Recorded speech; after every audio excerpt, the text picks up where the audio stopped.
Hello and welcome back to 30 Days 30 Logos. My name is David from Grayfish Design and we are in episode number 28. Yes, 28. Today we've got an email from Anita Wood.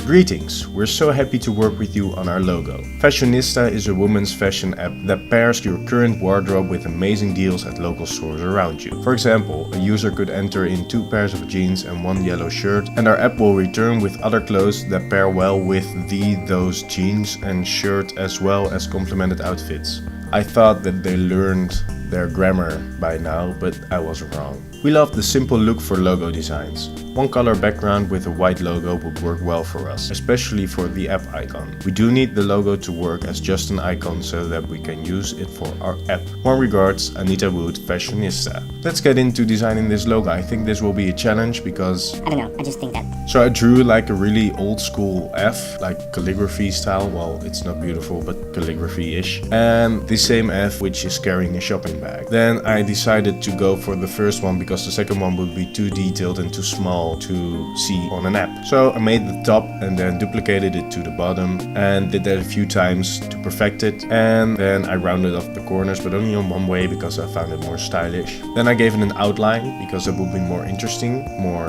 feminine, I guess. And I went searching for a font and then I found Futura BT. And at first I was really happy with it, but then afterwards I went back to Futura Standard Italic. I gave it the color purple and I set it in front of it, above it and besides it, and I then put it inside an app icon, and I tried a bunch of different color combinations and outlining it and not outlining it and 2 colors, 3 colors, and in the end I decided to make it the color purple that the other logos were already and give it a white outline. I did this after I stopped recording, so that's why it's not on the screen right now. But then I made the black and white versions and here's the final result. I'm pretty happy with it. I don't think it's the best logo I ever made, but it's feminine and kind of fancy-ish. Let me know what you think in the comments below. The final images and their mockups can be seen on my site, which is also linked down below. Please subscribe if you haven't already, and I will see you in the next episode of 30 Days 30 Logos. Bye bye.